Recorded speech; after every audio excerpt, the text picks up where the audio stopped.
Hey guys, it's Ben the Coin Geek with an open box video for you today that I'm pretty excited about. We got a lot of coins to look at. I think we got 10 coins or so to go through. And just for those of you who are keeping track at home, this service we used today was the standard service. I know that we have lots of discussion about if the grades come back, how we like them based on the service. This is a 1903 S Morgan dollar. Very tough coin to get in higher grades. Anything better than a very fine is hard to get. You'll notice there's lots of luster left on this, as well as a lot of detail left in the hairline. I think our goal on this coin was to get a high-end extra fine out of it. And extra fine 45, that's exactly what we got. Nice coin. I think it's about a $500 coin in this condition. I think there's a big spread between XF40 and AU50. I'm trying to remember offhand. I probably should have wrote that down. But anyway, San Francisco Mint coins, the 02S, 03S, 04S, all very tough to get at the end of the series. All right, next we have a little known penny that everybody needs for their series. Oops, there we go. 1909 from San Francisco with the Victor David Brenner VDB on the back. Interestingly enough, you'll notice some of the green spots and whatnot. I'm not 100% certain why I didn't get this coin conserved. Now that I'm looking at it again, I don't know why. Because of course it came back environmental damage. I don't know if it's because I thought that those spots wouldn't come off. If I was just daydreaming at the time, I don't know what happened there. A nice, very fine coin.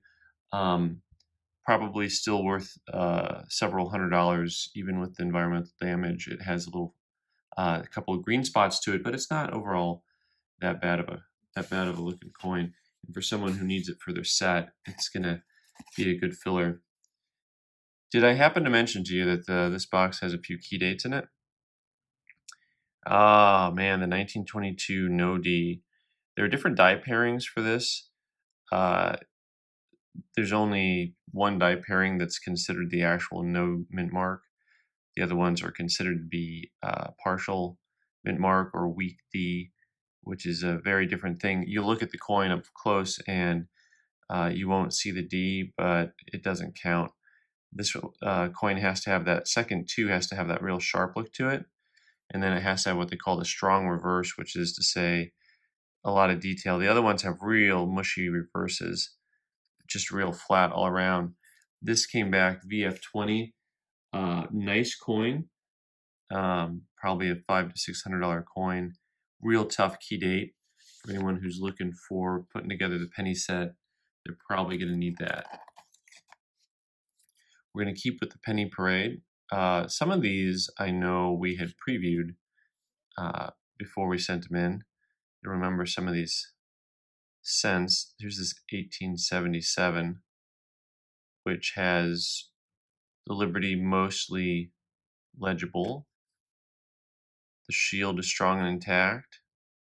The wreath is looking good. Of course, at 1877, you want that weak spot from the bottom of the top end to the top of the bottom end in one and in cent. That's one of the ways you know it's authentic. VF35. I know some of you, I recall saying you thought it was a VF. I know others of you thought it was even as high as an extra fine. I think this is about a $1,300 coin in the condition that it's in. Nice original color. Really like the coin. The king, boy, I collected Indian head cents as a kid, and I still love them. Love looking at them. 1916. The Denver Mint, of course. There it is. There's that D that we want. And you'll see that the rim is worn well into the America and United.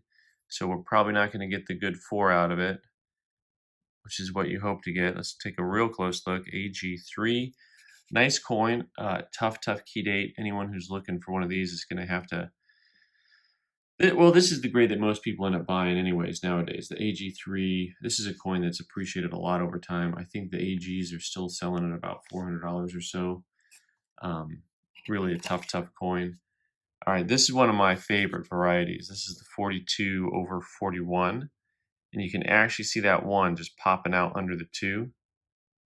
This coin is always one that I've just romanticized. I really enjoy it because some varieties are really hard to see. And there it is. There's the 1 and the 2. It's almost like the 19/412. You know, that's how it looks. The Denver Mint one you can hardly see anything on, but the Philadelphia Mint one, it is as clear as day. Nice coin. Came back a VF20. Nice collector grade, nice even coin. This guy is, I think, worth about $350 in that condition, somewhere around there. Real pretty coin. What else we got? Oh, okay, this one's going to be a little harder. So the 1918 nickel. First of all, early nickels really have such soft dates on them, and they're very hard to see. And this is, you'll see the Denver Mint. Now, that 1918, the Denver Mint has the overdate variety. They have the 18/17. And so what you want to see is how the circles inside the 8 aren't circles anymore. They really have sharp lines through them. And so we'll take a super close up look. I think I could almost see it better with my 10 power than my 20 power now that I'm up close. But let me show you what you want on that. You want to have in your 8, the inside of your 8s look like this.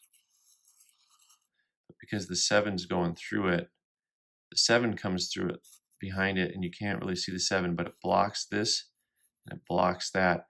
So instead of there being circles here, you have this kind of squat look here and here. And that's what you're looking for, because lots of times the top of the 7 on a lower grade coin really blends in and is hard to see.